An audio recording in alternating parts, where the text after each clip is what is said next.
Okay, everybody, good morning. Just going to put this onto record for the cloud.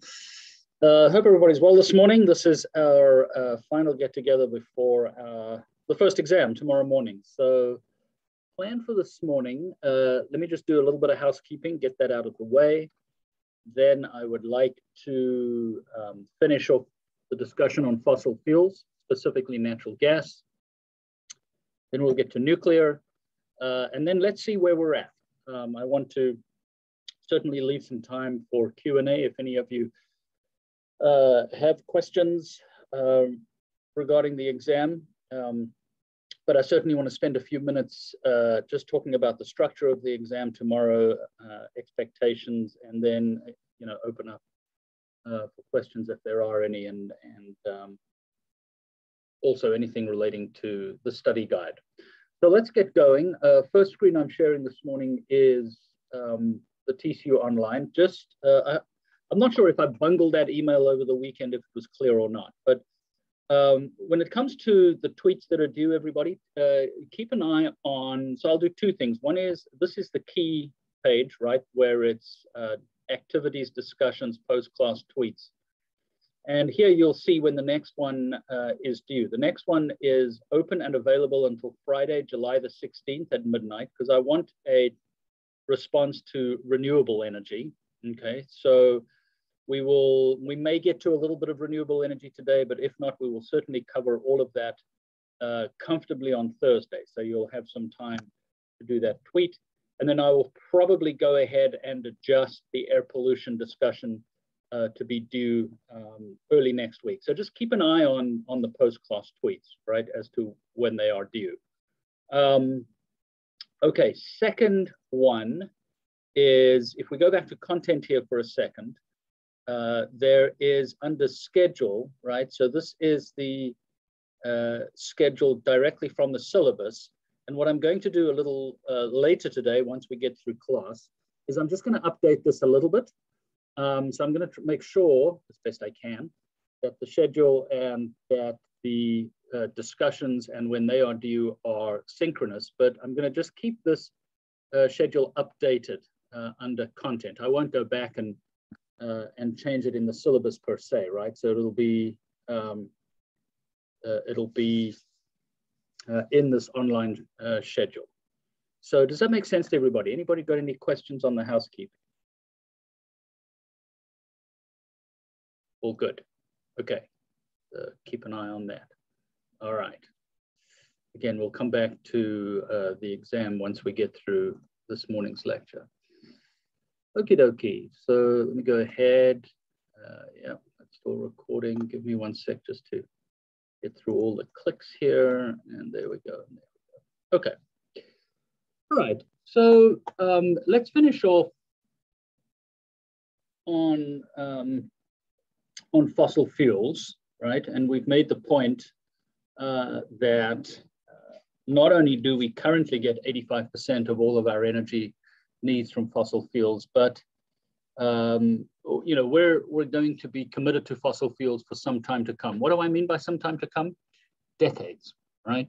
And when we look at renewables on Thursday, and I'm also going to spend a little bit of time on Thursday talking specifically about what happened here in February, with snowvid and the big freeze in Texas, because I think that's quite illustrative of using renewables into a grid, but also what happens when a grid is not winterized, right? So I'm going to use the February snowstorm and the big freeze as an illustrative example, but I'll use that to kind of wrap up our discussion on energy. So if we talk about fossil fuels, right, it's essentially coal, oil, and natural gas. Well, we've already looked at oil and how oil supplies the vast majority of our energy needs in terms of transportation fuels. Coal, of course, is generally used for electricity. So let's look at natural gas here as the third of the fossil fuels, right? And natural gas is I think, frequently referred to as the prince of hydrocarbons because it is, from an atmospheric perspective, cleaner than the others. I know my environmental friends generally don't like to acknowledge that, but we have to acknowledge that. And you see that on vehicles, right? You see that on buses going around Fort Worth. You'll see that phrase, cleaner burning natural gas, right? And whether you are pro or against fossil fuels, that's a reality. And I'll show you an example of that in just a second. But there's also quite a strong sort of vocal group that is opposed to hydrologic fracking and our continual exploration and exploitation of natural gas reserves, right? So let's look at that and let's talk a little bit about some of the environmental impacts here associated with natural gas. So natural gas has been around a very long time. In the US, and I suppose globally, it's true to say that most of the controversy surrounding natural gas deals with shale gas or gas that is held in unconventional reservoirs, right? So again, just to be clear, we make this distinction between conventional and unconventional resources, or unconventional and conventional reserves, right? And again, a conventional reserve is your typical oil and gas deposit that is sourced in a rock and then migrates and flows into a reservoir, whether that reservoir is some geologic formation like a salt dome or whatever the case may be, and you put an oil and gas platform over there and you drill vertically into it, right? It's like putting a straw into a smoothie and just sucking out the hydrocarbons. With shale gas and tar sands and shale oil, these are resources and reserves, depending on the price, that are held in very, very tiny pore spaces. And these are sedimentary basins where the shale is laid down and the oil and gas forms right in, or is trapped, if you like, right inside of those geologic deposits. So when you look at what is very close to home here, the Barnett Shale, right? So this is a shale gas play that is literally right under our feet. We've known it's been here for a long time. So in terms of that two-dimensional space that we started off this discussion, it plots somewhere in the top left-hand corner. We know that it's at about 6,500 to 8,500 feet. And we know that it holds an economically viable amount of gas. The problem was getting to it, right? Because when the gas is held within shale in those tiny pore spaces, you cannot just drill vertically into it and pump it out. The gas does not flow.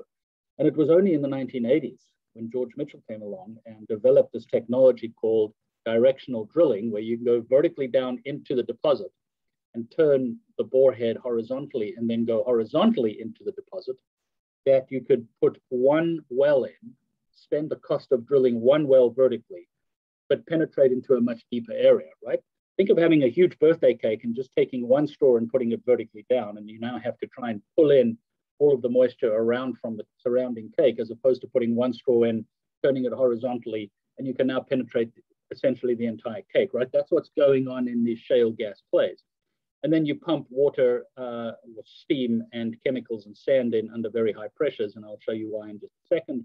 You fracture the rock and the gas flows back out to the surface. So this is a map of the shale gas plays, and you can see how extensive they are, right? It's like the coal map that we talked about earlier. So you look at the Northeast, for example, in the Appalachian Basin, you have a gas play called the Marcellus, which is absolutely gigantic, right? Or the Barnett under our feet, right? Or the Woodford Shale or the Eagleford Shale. These are all gas plays around the country that are well known and being exploited. Okay, so that's where most of the controversy is, because it is onshore and there are things going on that I will touch on in just a minute. So I never really appreciated, my personal sense is I never appreciated the scale of these gas plays until I flew out west and flew over the Permian Basin. So this is a flight moving out over Midland, Odessa. And each of these little squares is a gas pad, right? Where you come on in and you drill vertically, you fracture the rock, and then you tap it and you take the drill rig down and you tap into the gas play afterwards. Now, as I said, there's a lot of controversy here about hydrologic fracking, okay? So in places like New York, it's banned. Obviously in Texas, it's not. right? In other parts of the world, people are, lobbying against hydraulic fracturing or fracking, as the short form is called, because they think it's bad for the environment and it pollutes the groundwater and it causes all sorts of things like earthquakes and so on. Well, my take on this is, and just incidentally, this is going on in my own country of South Africa, which is such an interesting case study because South Africa at the moment, well, not at the moment, it's been going on for years now, is experiencing what they call load shedding. Has anybody heard of load shedding, what that term means? I don't know if anybody's heard of load shedding, but it's essentially rolling blackouts, right? Where there is not enough infrastructure to produce the electricity that's needed. The supply cannot match the demand. And so the national utility has to shut down. Right? They literally shut off the power. And nothing impacts the economy like shutting off the electricity, right? And in South Africa, which is hugely dependent on coal, there are enormous natural gas deposits in the central part of the country. And if they could tap into those, which economically they can, that would be, in a sense, the golden egg for the situation that's currently going on in my home country. What you find is the environmental backlash against hydraulic fracking is they don't want to do it because it's in sensitive ecosystems, that in areas that you're going to have to transport in a huge amount of water. And so now we come down to this really complicated discussion of, we need electricity around the world. We need it in a place like South Africa. But how are we going to get it if every single technology that we have generates the kind of response that you see on the screen here, right? So I don't know if any of you have any thoughts of that. I remember, is it Nick? You are Nicholas. I think you're in the industry. I don't know if anybody's got any thoughts or comments on the backlash against fracking, because I'm going to come back and talk about this when we look at renewables as well. We found the same thing. Every time we went into communities to talk about wind energy, there would be a very well organized, very vocal group of opponents that didn't want wind turbines anywhere near. So anybody got any thoughts on that before we move on? I don't know if anyone has an experience in anti-fracking, the anti-fracking lobby. Nope. So how does it work? Okay, so this is my attempt at a sort of simple cartoon on how the hydraulic fracking process works. So this would be, for example, the shale, right? This is sitting at about, I've just put here, 7,000 feet below us, right? And how hydraulic fracking works is you then drill the well, you turn that well directionally horizontally, and I've just blown that up here into this little inset so you can see this in a little bit more detail. And what happens is you pump sand and chemicals and high pressure water into that well, and it fractures, it breaks the shale, it shatters like glass, right? Opening up these cracks and these fissures. Why do you put the sand in? Well, you've got to have the sand in there because as the glass fractures, the sand wedges in and keeps those conduits open, right? You don't want everything to close up, and so the gas and the oil, if it's there, doesn't flow freely, right? So the sand keeps the fissures open, and then the natural gas flows from those fissures back up and is pumped out from the well. I mean, that's a very, very sort of simple and rather crude infographic or cartoon behind hydraulic fracking. That water that comes out is dirty and has to be treated, okay? And then it's pumped back into the fractures. And that's also part of the environmental concern. Okay, so that's the basics behind fracking. Let's talk about the environmental aspects. Well, so here's one reality, right? One reality is, as I said at the outset, is that natural gas, whether it comes from hydraulic fracking or from the North Sea or the Gulf of Mexico, but natural gas is simply cleaner than other forms of fossil fuels. So this table here tries to levelize the data and show the emissions of these various pollutants, and I've got to use the term pollutant carefully when we talk about carbon dioxide, but because it's such an important one with climate change, we've included it here. Carbon monoxide, which is a constituent of ozone depletion, nitrogen oxide, sulfur dioxide, particulates, mercury. This is often overlooked, and we'll come back and look at that when we look at air quality.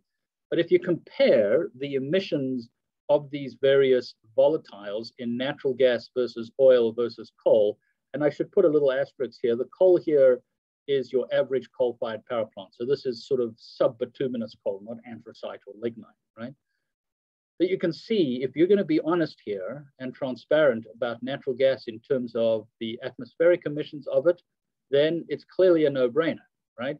Natural gas emits about half the amount of carbon dioxide as coal, right? If you just bear that as an equivalent.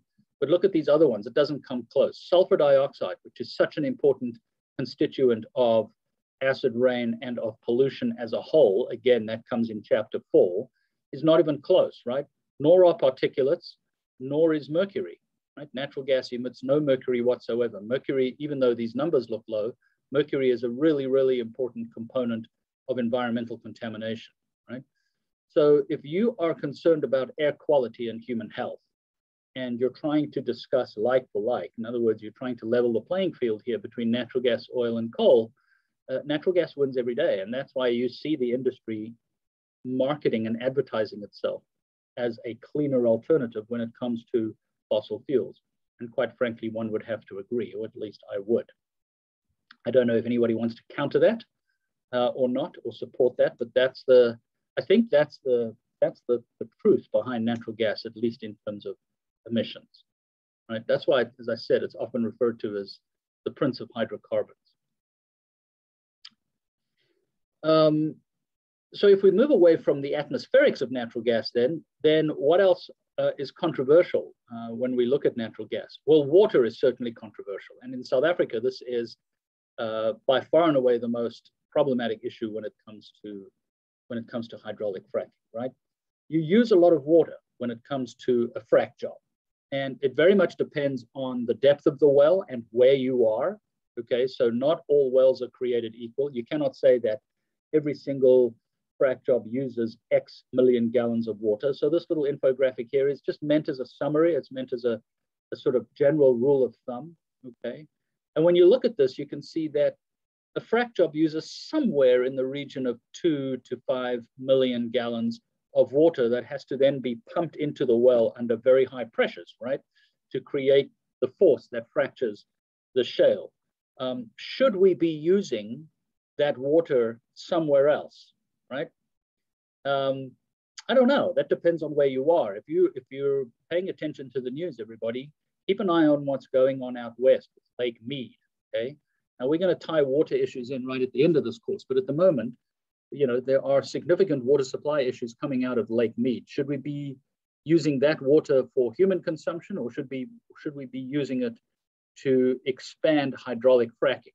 I don't know. Let me try and get your sense on that. What do you think we should do? Let's get a little conversation going here. Is water something you've heard of in terms of a concern when it comes to hydraulic fracking? Or should we just say, hey, we don't have a water crisis, let's keep going? What do you reckon? Young Ahmad. I think it can be contingent on your supply, your water supply. So if you're in a place like South Africa where water resources are scarce, it may not be ideal to do so. But if you're somewhere like in Texas where you have the gopher, things of the likes, then maybe it can work. Okay, I think that's a reasonable suggestion, right? Again, comes back to what the geography of the region offers and can supply. Yeah, absolutely, sure, right? And I'm just trying to be, kind of, I guess, I don't know, balanced here in terms of, the good, the bad, and the ugly, okay? So Claire writes, I'd be worried about the time and money for the treatment in the time of shortage. I think that's a reasonable comment, Claire, right? So the polluted water has to be treated and is pumped back into the ground, right, through injection wells. So water supply is an issue. And what happens if one of these facilities begin to leak, right? You can see the photograph here, there's liners and that brackish water is retained within that liner, but there's always a chance of some environmental spill, right? Some of you may have heard that hydraulic fracking causes earthquakes. I don't know if anybody's heard that or seen that in the news, right? You see that in Oklahoma. And there's very good evidence that hydraulic fracking does cause earthquakes, right? Is impacting the ground. But it turns out, at least from the research that I've read in, I think, reputable journals, that it's not necessarily the hydraulic fracking that causes the earthquake, but it's the re-injection of the water under high pressure back into the ground that is causing some destabilization. So you do see these areas of high seismic activity around frac sites, and that's a concern. I mean, I think that's a legitimate issue that's being raised within the industry, right?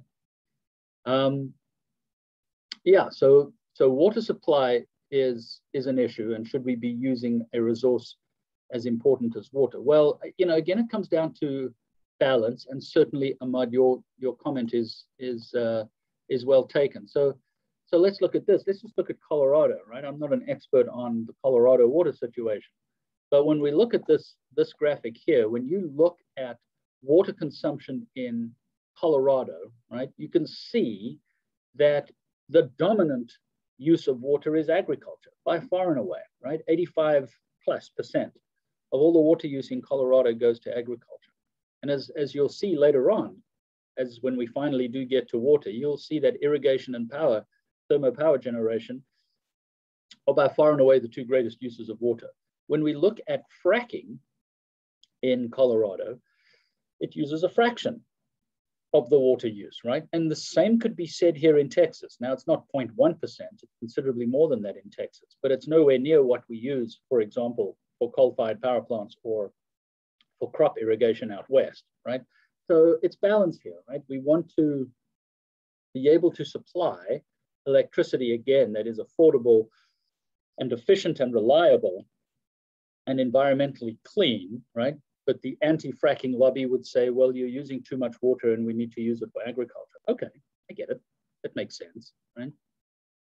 But is it really that much of a use when you compare it to what agriculture uses, right? So just something to ponder. Here's another issue with hydraulic fracking. Okay? This is a very well used, I suppose, diagram, right? This is not my diagram. If you Google hydraulic fracking or fracturing, you'll almost certainly see this diagram, right? Why is this diagram problematic? And why is it used, do you think? What do you think the environmental concern here is with fracking? Water spilling out into other areas. Right. Okay. Yeah, groundwater contamination, right? So you see this big evil well, and down it goes, and you see these big red angry frac zones, hydraulic frac zones with the chemicals, and there are chemicals in there, right? And let me just say, and this is just my opinion. So this won't be in an exam, and you're absolutely welcome to disagree with me. I do think that the natural gas industry, fossil fuel industry, has actually not been especially transparent. They're more so now, but certainly in the 90s and 2000s, I don't think they were very transparent with what they were putting in there, all right? What the chemical mixtures were. It was proprietary information, and so it was sort of a very well-guarded secret. So there was a lot of secrecy around the fracking process. That has changed. But nonetheless, okay, so Nicholas, your point is well taken. So hydraulic frac zones with all sorts of nasty chemicals in it, sitting very close to our underground aquifers, our water. What's the problem here, do you think? Anything wrong with this picture? Or not? They're drilling right through a water aquifer. Okay. Yeah. Which is true, right? So that's how you drill vertically downwards, and you go through the groundwater store. And I think what's very misleading here for me, and so I just sort of point this out, is the hydrofrac zones. So just take the Barnett Shale, right? The hydrofrac zones in the Barnett Shale are at about 7,000 to 7,500 feet down. The groundwater aquifers are how deep? 200 feet, 300 feet, okay? there is, I think, a lot of misinformation out there, and I'm not trying to be pro fossil fuels. At the end of the day, I'm an environmentalist, and again, in transparency, I'm pro renewables. But nonetheless, I think one has to be honest and say that the vast majority of the geophysical work that has been done, I actually know someone out at Stanford who's done a lot of work on the geophysics of the migration of chemicals through these frac zones. It would take centuries and sometimes thousands of years for anything down at 7,500 feet, generally speaking, to be able to migrate vertically up through those tiny pore spaces and get anywhere near our groundwater aquifers, right? An aquifer, incidentally, if you're not familiar with that term, that's just a geologic formation that stores and transports water economically, right? Now, that doesn't mean to say that there haven't been instances and that there isn't evidence of chemicals getting into our aquifers. But for the most part, that pollution of groundwater that we're seeing in the literature actually happens right here at the surface, where the wells are either improperly cased or not cased at all. In other words, when you drill a well down, you don't just drill a hole in the ground and then pump down water. You've got to case it, right? You've got to case it with concrete, and very often you have to double case it around that well. When the price of gas is very low and people are right on the margins of making profits, then this isn't very well done. It's regulated, but it's not done well by companies. And you can get frac fluids and chemicals leaking out into aquifers near the surface. But this is just a misleading diagram. I guess that's all I'm saying. That's the point here, is that it's potentially quite misleading to say that we've got this catastrophic leakage of frac materials near the surface. I hope that makes sense, or at least seems clear to everybody here. And then finally, so this is just the final slide when it comes to issues surrounding natural gas, and that is methane, right? So what is natural gas, right? So when the chemical makeup of natural gas is CH4, right? That's methane, right? CH4. That's what we burn to create heat, to ultimately produce electricity, okay? CH4, methane, is a very powerful greenhouse gas. So when we talk about these greenhouse gases, so I mentioned carbon dioxide, right? Later next week, when we start discussing climate change, I'm going to talk about this concept here, GWP. GWP is global warming potential, right? What is the potential of a particular gas to increase temperatures, to force temperatures? And it turns out that CH4 is a much more potent greenhouse gas than carbon dioxide. It just turns out that there isn't much of it around, right, relative to carbon dioxide. But methane is a very powerful greenhouse gas. And so when you're transporting methane along the transportation routes through pipes, there is leakage, right? There is the potential for methane to escape into the atmosphere. And that's an aspect that the industry hasn't been very forthcoming on, and there's not actually a whole lot of research on precisely how much methane is leaking along the way, right? If it's a lot, then, that may overwhelm and completely swamp any efforts we make to curb carbon and to reduce global warming through carbon dioxide, okay? Which is why the natural gas industry flares. It's better from an atmospheric perspective to burn it as opposed to just let methane escape into the atmosphere because it's such a powerful gas. So yeah, when it comes to something like, natural gas, is it a check or is it an X, right? Coal, check or X, oil, check or X. I mean, I think the issue here, everyone, is that we have an economy that is built on fossil fuels. Right? That's the reality. We have built the global economy, and economic development has been built off the back of combustion of fossil fuels. That is the global reality. Now we are witnessing, I think, a transition. Is that transition going to happen overnight? Probably not, right? Is that transition going to be straight to other technologies like wind, solar? Well, we don't know. That's going to be part of the mix. And I often hear my friends in the natural gas industry talk about natural gas being a bridge fuel, right? To an economy perhaps driven by hydrogen, but we're simply not there yet. So I always say to my students, if you're a policymaker or you're starting your careers, one has to start, I think, grounded in reality. Okay? And that is our reality. It's not that if you're an environmentalist, you shouldn't fight for renewables, or you shouldn't feel like we should completely move away from fossil fuels. That's just fine. I get that. But the reality is that this is where we are currently globally. We are 85% dependent on fossil fuels. And when we start thinking about developing economies, right, in Africa and South Asia, and a place like China and India, how are they going to build their economies on the back of wind and solar? Well, China is certainly doing a remarkable job, and I'll share that data with you when we get to renewables, right? But other countries don't have that luxury. So let me stop there and see if there are any thoughts or comments or arguments, or anyone want to counterbalance that. That's kind of my 2 cents on fossil fuels and the search for energy.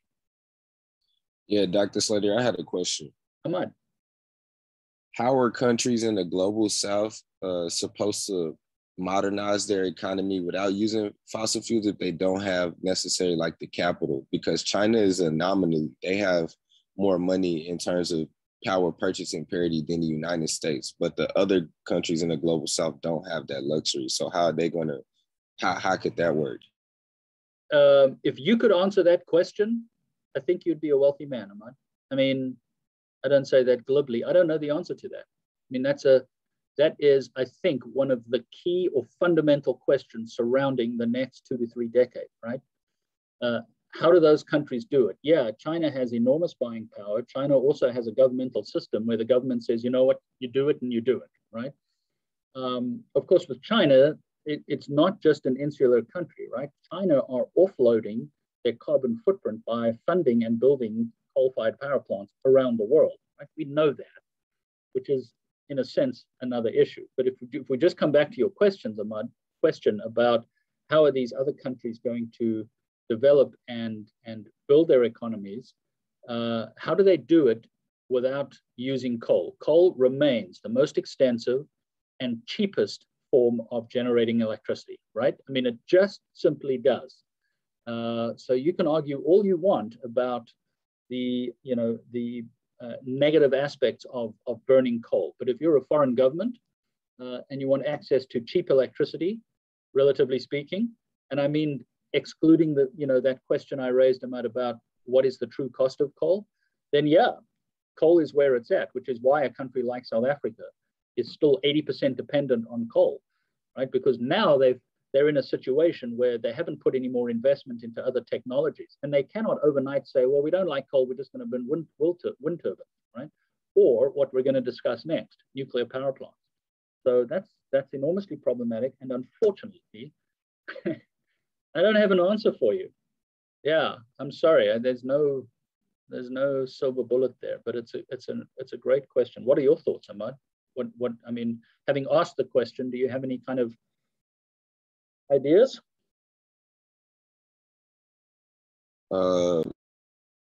Not really, because it will come down to, like, if I'm thinking about it, if you're a developed country, how could you tell up a developing country not to use conventional sources like oil and gas or natural gas if that's how you became an economic powerhouse? Correct. So, like, the double entendre, I guess. Yeah, no, absolutely, right? That, to me, that seems pretty self-righteous to say, hey, we've benefited from fossil fuels, we have developed, and here we are off the back of the internal combustion engine, but you know what, India, you got to stop right now. Okay, you've got to go to renewables right now because it's bad for the environment. It's not going to work, right? Even ethically, I don't think it should work, okay? And yet here we are trying to get a global agreement, if we just come back to climate change, on reducing our carbon footprints, okay? And so that, as you'll see, I don't want to give too much away, but as you probably know, that's why originally in 1995, when the Kyoto Protocol came out, that was the first attempt at a global agreement to reduce our carbon footprint because of our dependence on what you see on the screen in front of you. India and China were exempt from that. And the United States said, wait a minute, that's not going to happen, right? We can't bear the cost of reducing our carbon footprint and let countries like China and India run away with the development on the backs of fossil fuels. Okay? Yet, what is our moral and ethical stance to tell them not to do it? Not easy, right? It's a good question, Ahmad. Thank you for that. Anything else? Okay. Well, you know what? Let's keep going because we're making good time. A little too early for a coffee stop. So let's see how we go. Right. So we've talked about coal, oil, and natural gas. Okay. Well, if it's not going to be those three, then what about this? Right? What about nuclear power? Okay. And I always start this lecture, with this cartoon, and I don't mean, I don't mean this to be kind of glib or anything. And if you look at the date on this cartoon on the link at the bottom of the slide here, this was from 2008. Right? Here we are 13 years later, okay? Still dealing with Iran and their nuclear ambitions, all right? So what I want to do here is look at nuclear power. Is this a possible way out? Because a few years ago, there was a letter that was written and signed by a number of really influential scientists. And it came out of an organization called the Union of Concerned Scientists. And they basically said, these are the most published scientists it was dealing with climate, right, our global climate. And they said, if we really want to make any significant inroads into curbing further global warming and keeping global temperatures at this supposedly magical 2 degrees Celsius, something that we're going to explore in detail next week, that there was really only one solution, right? And their solution was nuclear power. Right? That was the solution for the way moving forward, okay? So that's what I want to explore this morning. Just briefly, I want to touch on nuclear power. We'll do nuclear for about 20 minutes and then we'll take our break, which actually works out well because it means we can also start a little bit of renewable as well. All right, so what about nuclear? So let's get this out of the way right off the bat. These are currently, even though this is 2018, this has not changed very much at all given 2019 and then COVID. So these are still the top 15 nuclear generating countries in billions of kilowatt hours. So the United States produces twice the amount of electricity as a gross amount as any other country. You can see France is next, China, Russia, and so on down the line. And then the little diagrams here are the top 5 countries as a percentage of its energy profile, right? So yeah, the US produces 800+ billion kilowatt hours per year of electricity, but only about 20% of our total portfolio is supported by nuclear power. France is 72%, and you can see these other 3, Slovakia, Ukraine, Hungary, 50%, and Sweden at 40%. I don't know if any of those countries surprise you, but France remains by far and away the most significant nuclear power in terms of the percentage of its electricity that comes from nuclear. I personally was surprised by Sweden when I first did a little bit of research into this. So many countries are, I wouldn't say they're not completely dependent on nuclear, but you can see that nuclear is a very significant portion of their energy portfolio. Now, some countries want to move away from nuclear completely, Germany being one of them, right? Japan being another. Others, like the United Kingdom, and the US is kind of equivocating here, but others want to build more nuclear power. They see it as the only viable way to maintain our demand, keep the supply going without completely messing up the climate, right? So just thought I'd give you that for context. Okay, so the US leads the world into the nuclear age, right? And of course, the enormous power of splitting the atom is on display in World War II as we drop the bombs on Hiroshima and Nagasaki. But then President Eisenhower in the early 1950s indicates that he now wants to lead the world out of the nuclear age, or at least out of the nuclear arms race. And he gives a very famous speech to the United Nations in 1953. It's called the Atoms for Peace speech, where he says that nuclear-powered electrical generators would provide power simply too cheap to meter. They even produced a stamp for this very famous speech. So here we are, 70 or so years later, and we're clearly not there, right? Globally, we are nowhere near having nuclear power generating all of our needs that we don't even bother metering, right? So something's happened in those intervening years that hasn't quite worked out. Okay, just in terms of the United States, this hasn't changed in the last year, so this is still valid. We currently have, at the moment, 97 licensed power reactors, okay? So these little images, these little bubbles, the numbers inside there show the number of reactors, right? So if you just look at Texas, we have 2 nuclear power plants. One is just down south here in Glen Rose. I don't know if any of you have seen it. If you drive down to the Glen Rose area, you'll see those little concrete silos, right? That's the nuclear power plant. There are 2 reactors there. The South Texas project has 2. What do you notice about this map in terms of US nuclear reactors? What strikes you about this? It's all around the coast, water. So you got to have water, right?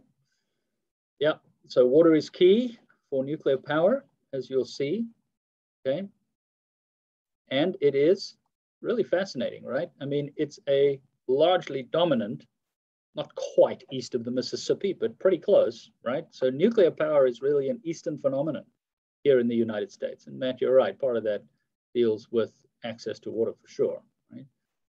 So there's 1 reactor in Washington, a couple in California, 3 in Arizona. But for the most part, this is an Eastern third US phenomenon. All right. Worldwide, what are there? There are probably something like 400 to 420. I don't know the exact number, but it's around there. Reactors around the world, okay, producing nuclear power. Okay. All right. So how does this work, right? So this is my attempt to try and summarize and simplify, if you like, the nuclear fuel cycle. So from an exam perspective, everybody, I want you to understand this, not the details and the nuts and bolts, but I think what's really important in terms of the nuclear fuel cycle is understanding and appreciating what we call the front end of the cycle relative to the back end of the cycle, right? So that's just what I want to touch on here, because this relates to the environment. So nuclear power is an extractive process, right?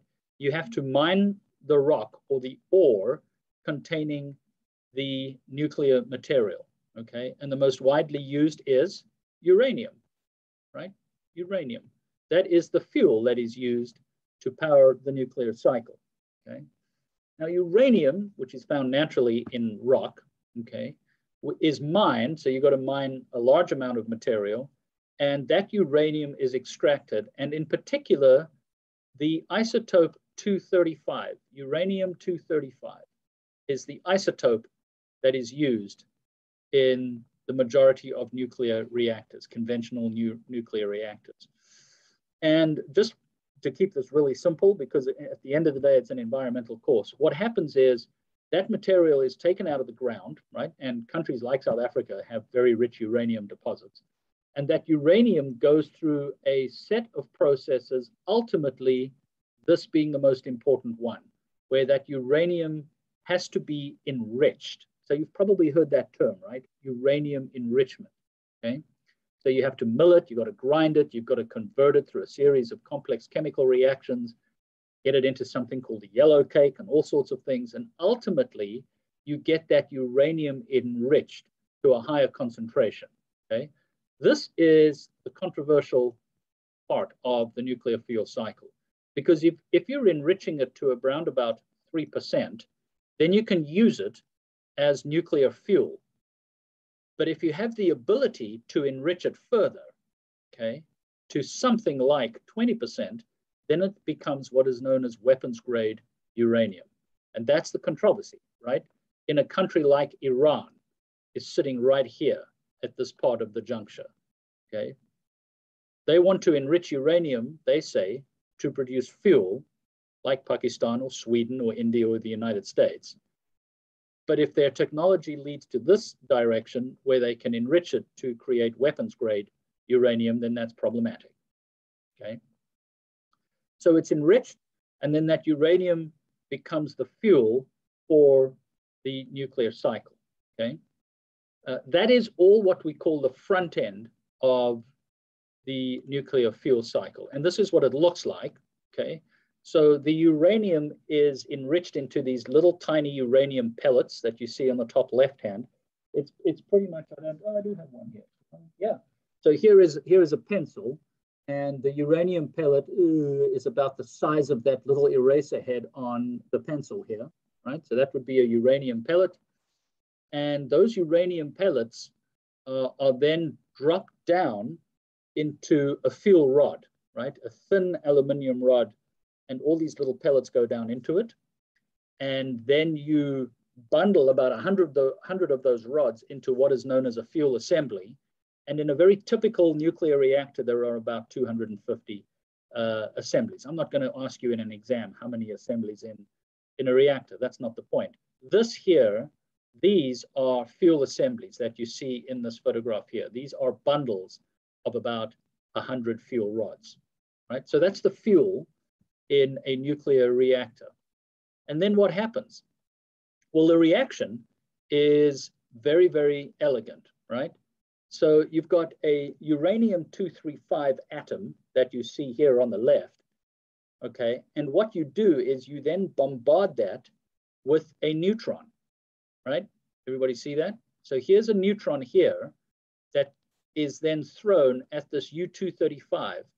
It becomes U-236. It becomes unstable, and that atom splits apart. And in the process of splitting apart, it releases huge amounts of heat. And that heat is used to boil water to create steam to turn a turbine, right? It's an incredibly elegant and simple process.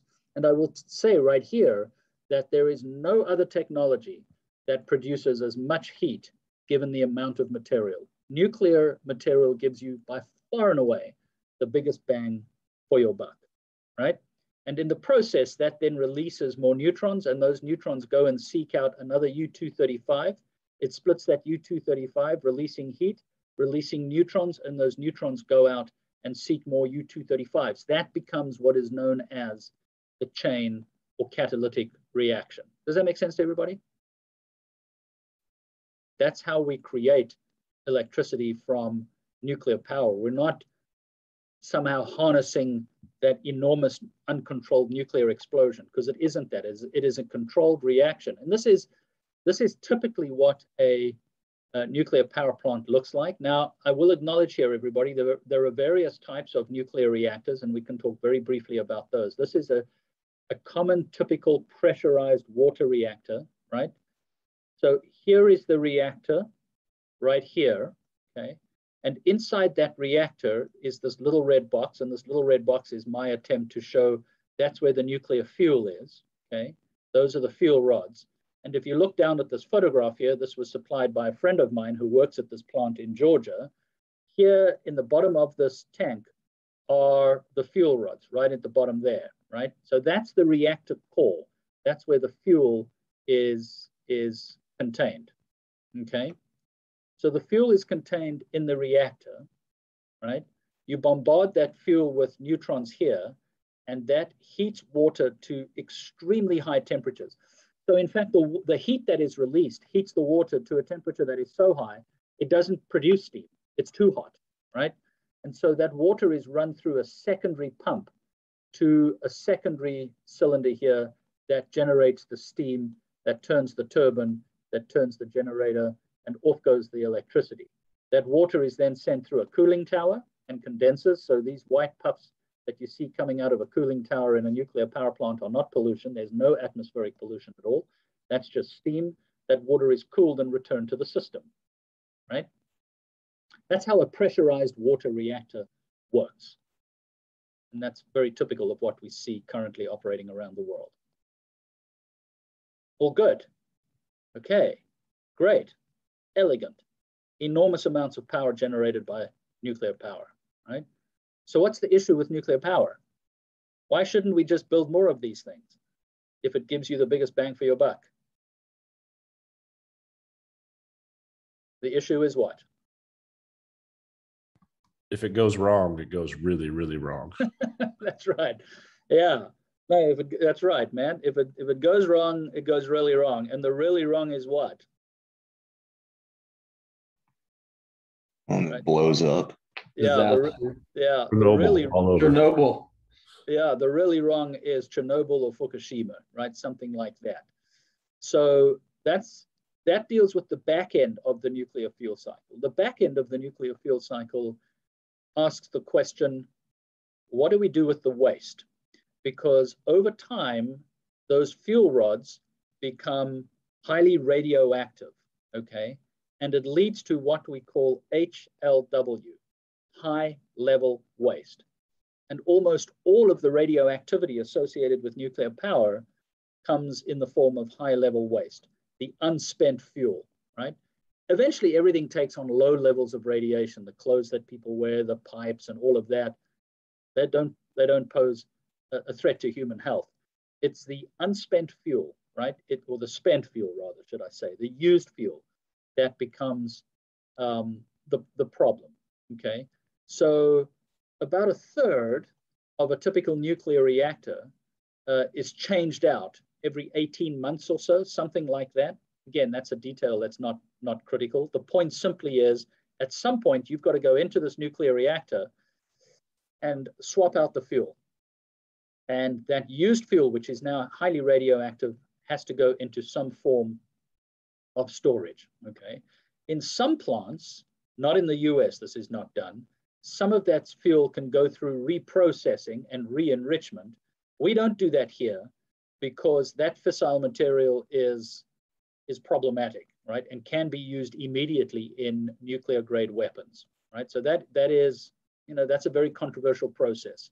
In the US, that spent fuel is put into storage. And this is such an important little box here as part of the back end of the cycle.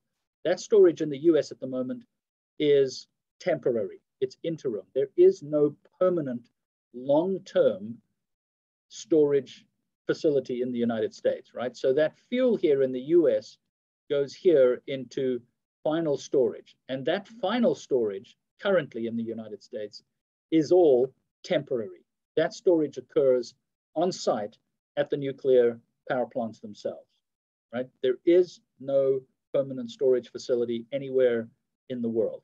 Does that make sense as a cycle? Front end deals with the mining and everything up to the point of generating power. The back end is what do we deal, or how do we deal with the waste, the storage? And here's how we deal with it at these plants, right? The enormous challenge here, everybody, is that spent fuel remains radioactive for at least 10,000 years. That's the problem, right? This is not a short-term storage solution. We can't lock the spent fuel away for a couple of years and then we're done.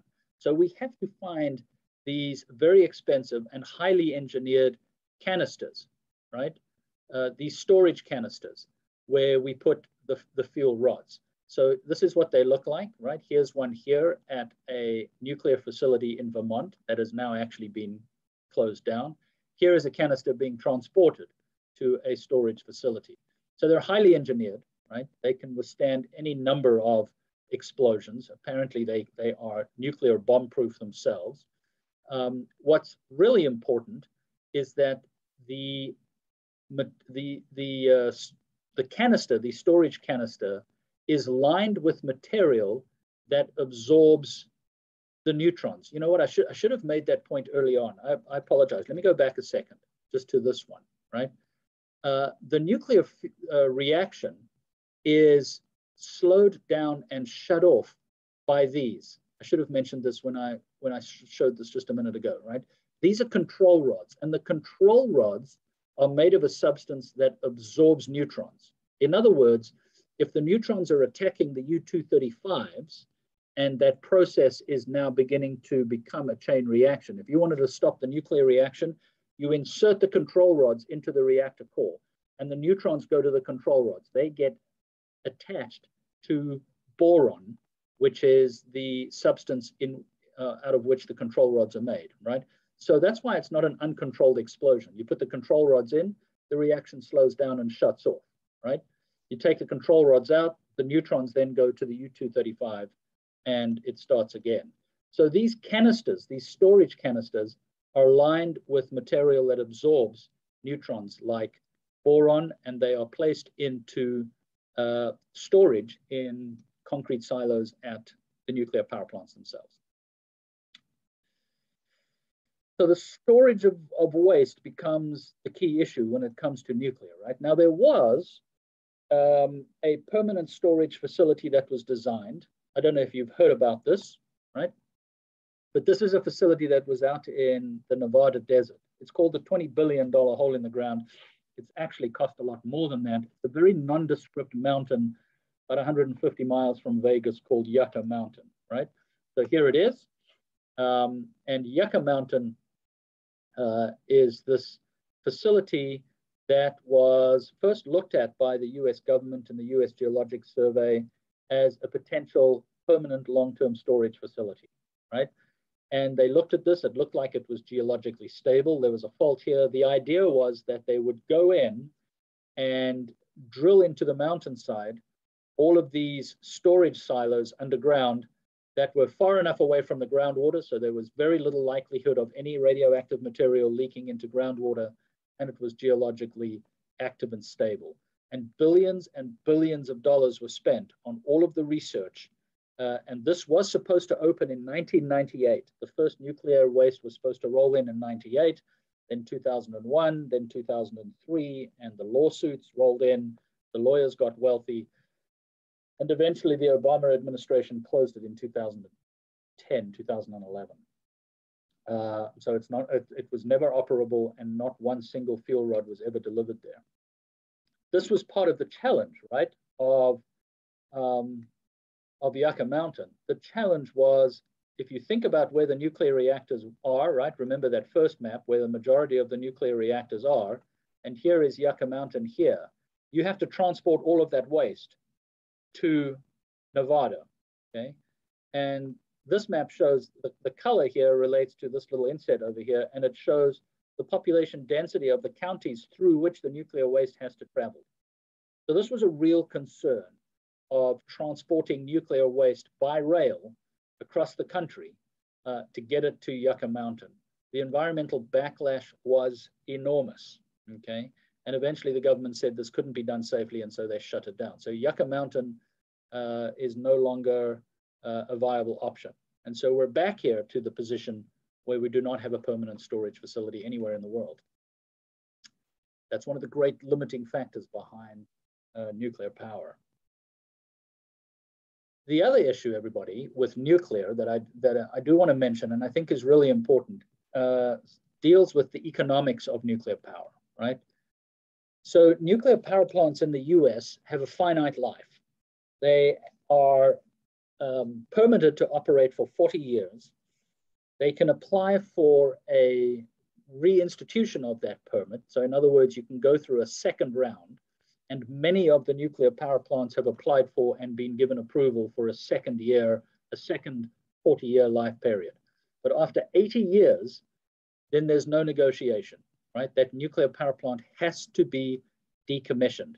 It has to be completely torn down, and then the material in the power plant, including the reactor core, has to be stored safely, right?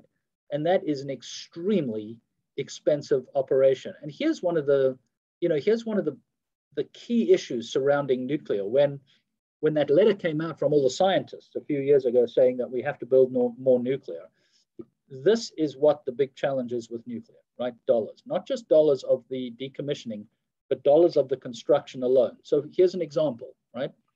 If you wanted to build a natural gas power plant, you have to apply for a permit, and you have to go through environmental impact statements. This is just in the United States.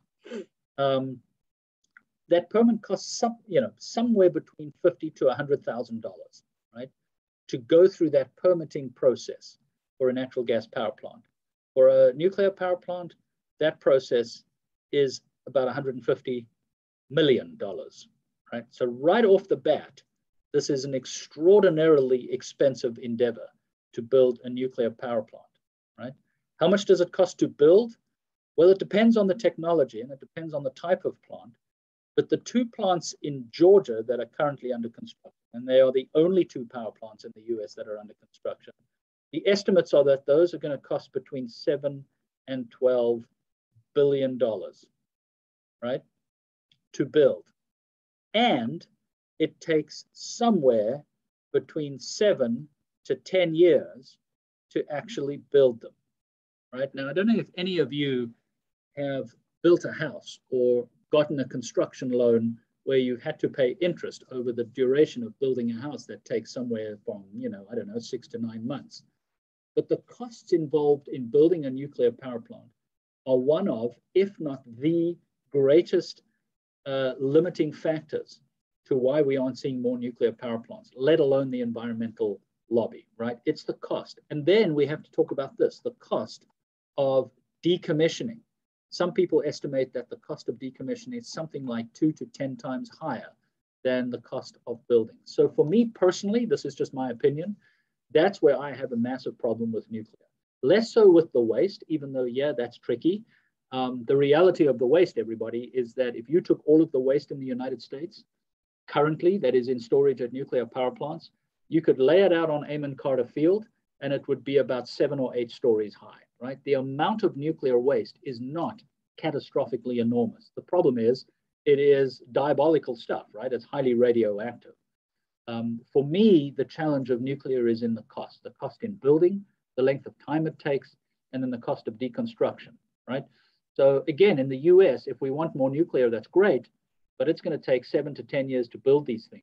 And there are only 2 currently under construction. This is the situation in Texas. If we just bring it back to Texas, this number down at the bottom here, the 8.3%, that varies a little bit depending on year to year. It's less than 10%. So nuclear supplies less than 10% of our electricity in the state of Texas, right? And we've got these 2 plants that are important. So if those go offline, if we don't like nuclear and we want to shut these plants down, we're going to have to find a technology for 8.3%. As I wrap this up, everybody, and I know I'm going a little longer here and I want to give you a coffee break quickly. So why not nuclear, right? Why wouldn't we build it? So I do want to just make this one point.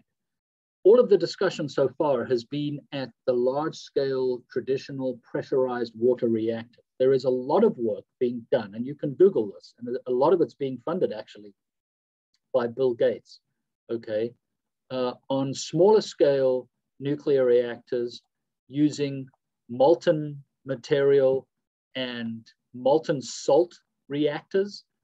I'll be honest, I don't know the engineering of these. I don't know how they work, but they look like they have tremendous potential. The challenge is scaling them up, right? Here we are, they're experimenting, they're looking like they work quite well. But again, how do we scale these up and how do we do this to solve the energy crisis that is coming to us very, very quickly if it's not already here? So I just wanted to acknowledge that, right? That the discussion on nuclear here for me, I realize my bias is just focusing on pressurized water reactors. But from an environmental perspective, those are the most important. And then finally is this, right? When we think about nuclear, why wouldn't we build more nuclear? A lot of it comes down to, a lot of the controversy comes down to this term NIMBY. Has anybody heard that acronym? Anybody know what that stands for in the environmental world? NIMBY? No one?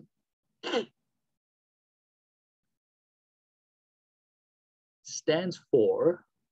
Not in my backyard. There we go. Thanks, Matt.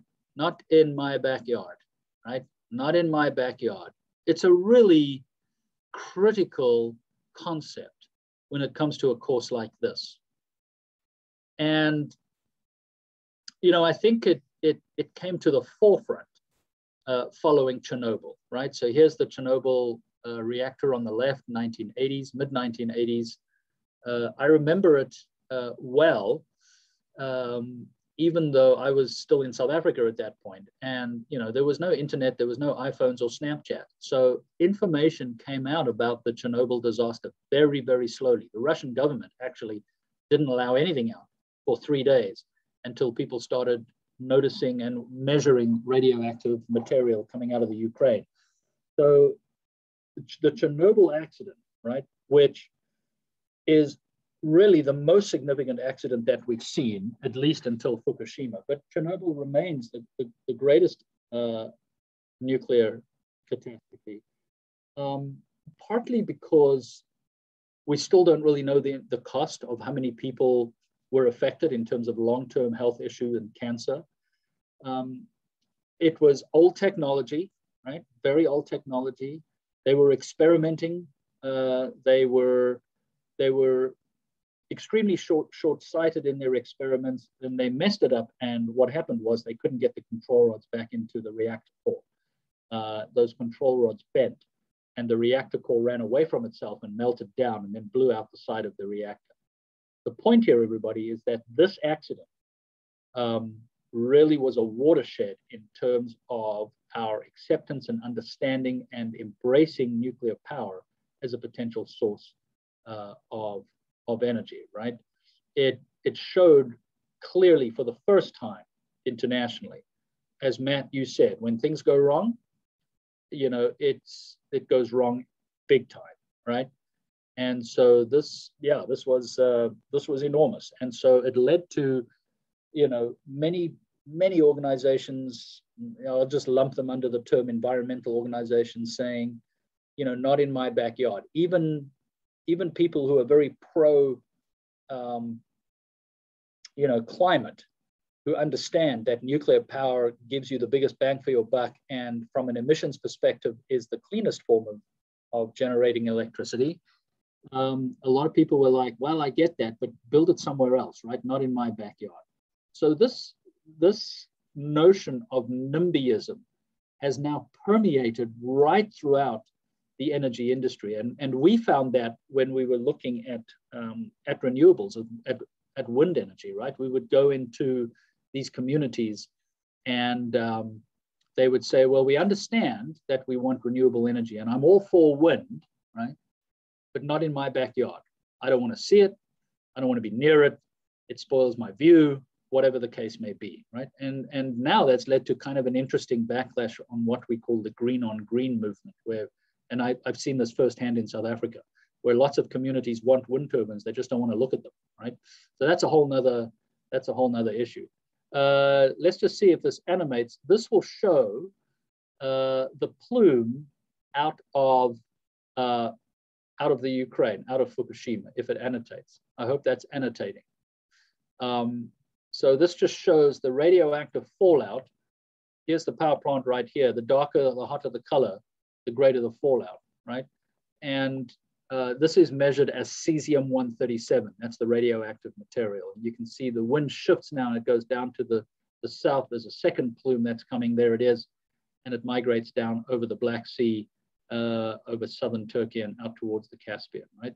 The point of this is that this was the 1 week radioactive fallout from Chernobyl. So anything in blue was not catastrophic in terms of human health, but lots of ecosystems were impacted by the accumulation of radioactive material.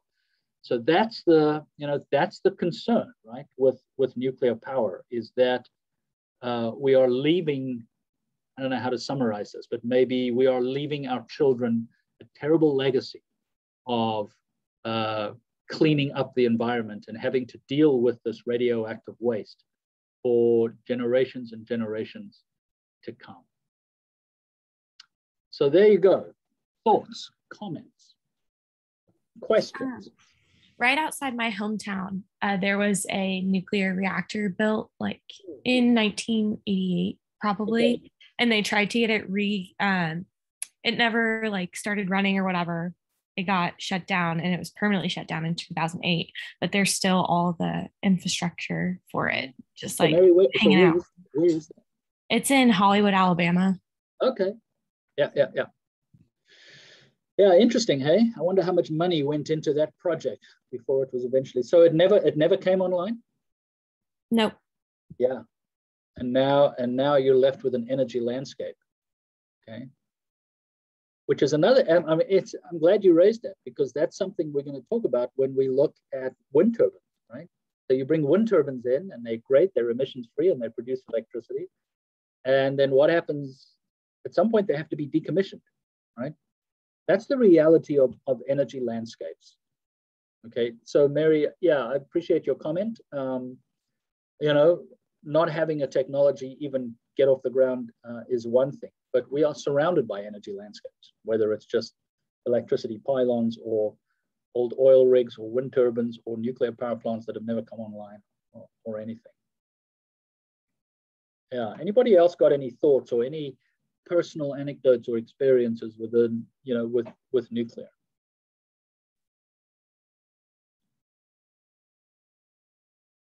Nothing beats it when it comes to the amount of electricity you can generate from that reaction. Nothing comes close to it.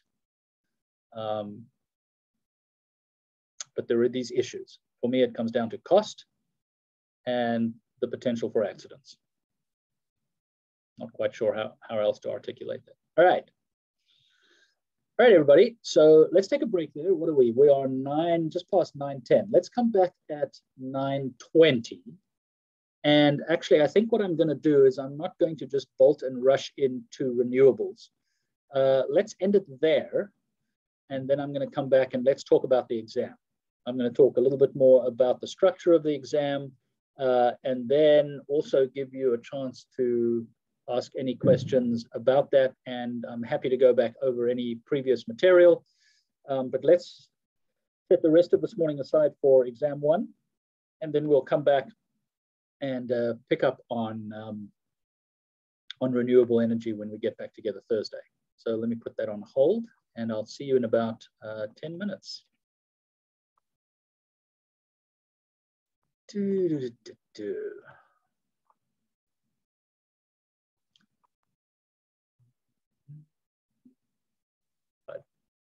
All right, so let me just put the recording back on. All right, so tomorrow morning, the exam will be from 8 until, let's see, the normal time period, I think it's 9:15. I've got 75 minutes is the window for the exam. You should have plenty of time to do it within that window. For those who have extra time, I have your paperwork and you're in the system there as well. So you should be able to still have enough time to finish up everything and then be ready for lab at 10. A couple of things I'm going to ask for the exam, right? I need you to have your videos on, okay? I don't do anything like, you know, browser lockdown or responders or anything like that. And the reason I don't do that, to be totally frank with you, is I just set my exams from the premise of the honor system, and I'm fully aware that we can lock down browsers and have, you know, drones flying overhead and live cameras and all of that. But I'm fully aware that you can have iPhones and iPads nearby, books and things like that. So I'm going to ask you to take the exams in this course openly and honestly, and do the best you can, right? If you put some time in and get your prep going today, you should be absolutely fine. I don't set exams that try and catch you out in any way, shape or form, right? But I am going to ask that you have your cameras on so I can at least see you. And also, if there are any questions, we can kind of interact a bit more personally. I'll also be able to take questions on the chat as well for the exam, so we're not disturbing too many people. Okay. You will need a calculator. Yeah, you can use your phone. Again, I'm not naive. I know you've got internet browsers and things like that on your phone, but please do the exam honestly, and I'm comfortable with you using your calculator on your phone. Okay. So the exam will start off with something like 30 to 35 multiple choice questions, okay, covering a breadth of everything up until nuclear energy, right? So that's where we're going to go to on the exam, is what we covered today, up until the front end and the back end of the nuclear cycle. So everything on that sort of study review, that study guide, is fair game. So the multiple choice, 30 to 35, something like that. Those will all be up front, and then what will follow will be the short answers and the written responses. I do set the exam where, and I'm just going to be consistent here, I set it where you can't go back and recheck answers and things like that, right? So what I'm going to ask you to do is to work through your exam in a timely fashion, answer the question, and just simply move on, right? But budget your time. Make sure that when you get to about question number, actually, if you give me just 1 second, everybody, I will look at the exam now and give you a heads up. Let's see, where does that come in? When you get to question number 33, you will be at the end of the multiple choice. There's a couple of true or false in there or whatever, right? So when you get to 33, you will know you're at the end of your written answers, your multiple choice true or false. From there on, the questions go from question 34 to 45, and those are all short answers. Now they're not, that sounds like a lot, right? But they're not all big essay type questions, not all, right? Some are just fill in the blank, and most of them are worth 2, right? So I'll ask a question, do this and that, and it's a sentence or 2. There is one question that's worth 5 points. So please make sure you spend a little bit of time answering that one. So the questions go from 1 to 33 are multiple choice, and from 34 to question 45 are these short written responses, okay? The exam is out of a total of 55 points, right? That's the total. So 33 are multiple choice and 43, so 22 are relating to the written responses. Any questions on that? Does that make sense? I think that'll give you a sense. So please don't spend 60 minutes on your multiple choice and then leave 10 minutes for the written responses, because you'll feel a bit rushed at the end of that. Any questions on that? Okay. So the second point is, what I do then is, the multiple choice are obviously self-graded, but I'll take my time tomorrow afternoon reading through the written responses. I don't just do this, rapidly. I like to read them and make sure that I'm kind of thoughtful and give you the feedback and the grades that are warranted. And then I'll publish and post the grades hopefully sometime tomorrow afternoon or tomorrow evening. Shouldn't take longer than that. I'd like to give you a little bit of feedback on the exam once it's done. So that's the exam. Let me share my screen real quick. Okay.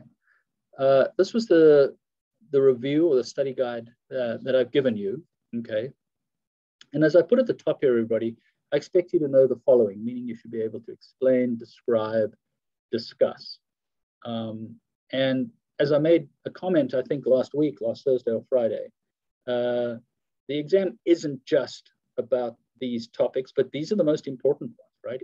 If I was going to set written questions, I'm gonna ask you about these things like utilitarian versus aesthetic nature preservation, and the difference between instrumental and intrinsic value, and how you interpret an age structure diagram, the difference between a reserve and a resource, things like that. Everything that we will have covered in the lecture material and that is on the study guide should stand you in really good stead for succeeding on this exam.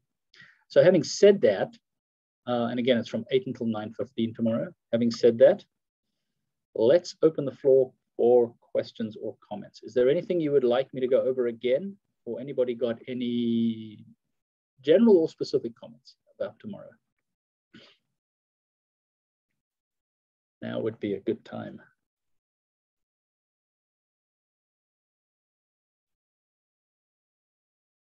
And in the portion that talks about like the human dependency on land, from there, was it basically like the best grasp for it is like how much we're actually like what we're allocating the land to, as far as like if it's beef or crop or energy and that kind of output? Is that like what you're looking for in that section? Yeah, human dependency on land. That's really that diagram that showed how much land is under production and what that might look like moving forward. So that's the 1.5 billion hectares and that scenario moving forward. The population, what it's growing at, and what that's likely to look like going to 2050, and then how much land there is per capita. The kind of implications behind that, Matt, and the possible scenarios moving forward. Does that make sense? Yeah, that makes perfect sense. Yeah. Yep.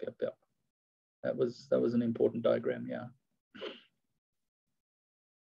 I will, incidentally, in the multiple choice, there will be a number of questions relating to a table of data that you haven't seen before. So don't panic. It relates to population. And I repeat the table at every question, so you'll get to see it. You'll see that table of data every time. But what I'm asking there, and in a number of the multiple choice questions, as I sort of alluded to in that review, is how to apply a particular concept, right? Or here's some data that you haven't seen. What country do you think country A is, given the data that I've given you, right? So you can think about the logic behind trying to interpret that data, rather than just simply memorize stuff off the top of your head.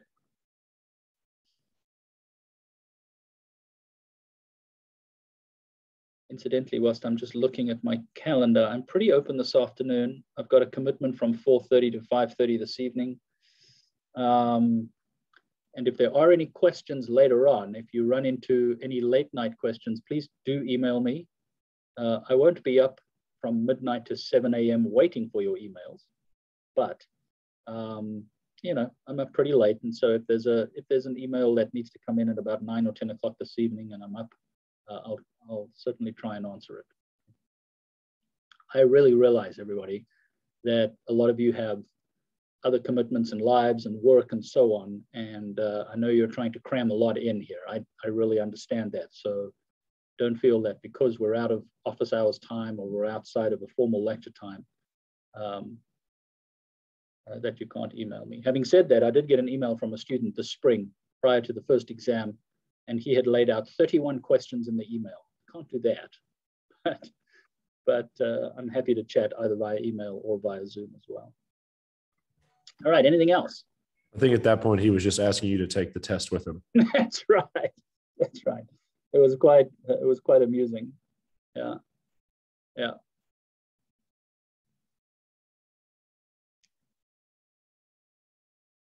Anything in the material there that you remember going, I'm not quite sure I understood that you want me to try and go over again? I'd be happy to.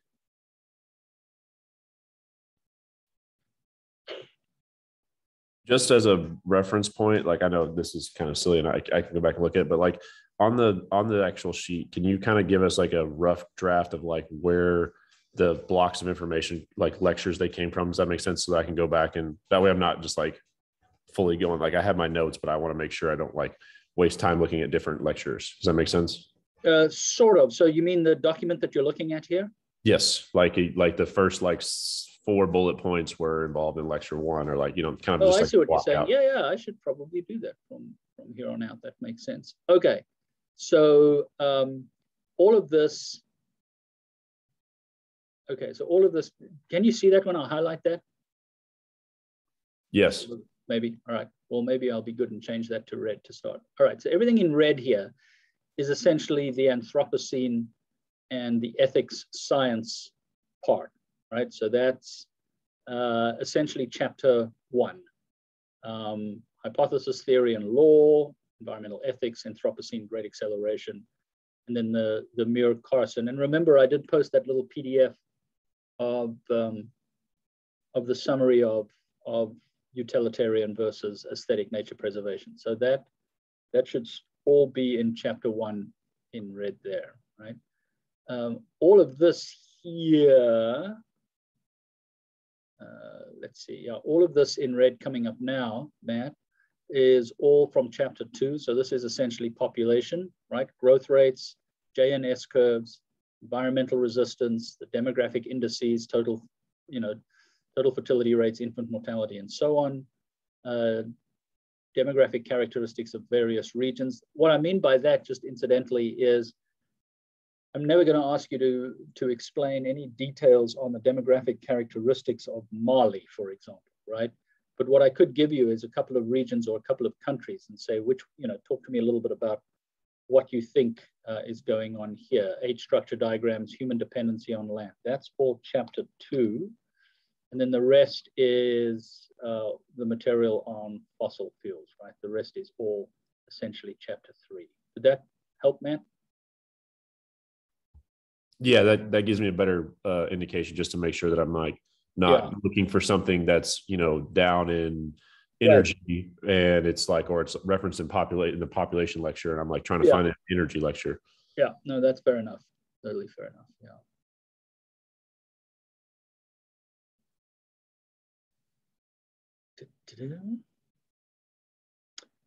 What else, young environmentalists?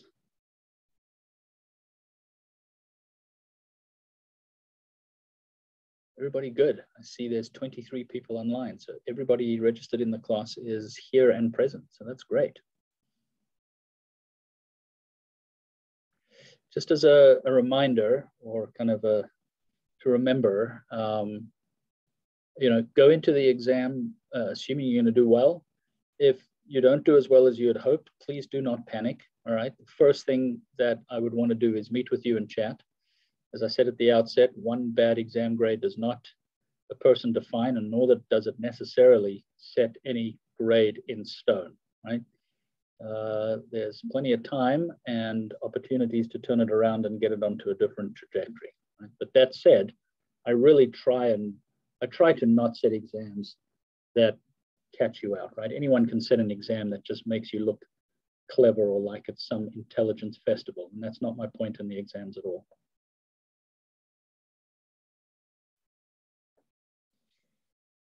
Any other thoughts or comments or questions relating to our little get together tomorrow?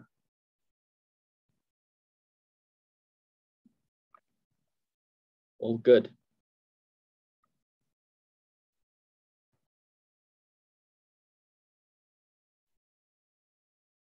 All right. Well, I tell you what, if there's nothing else, I'm gonna hang around anyway for about another 10 to 15 minutes. If there's individual questions, I'd be happy to entertain them. But other than that, I'll see you in the morning. Good luck. Enjoy lab.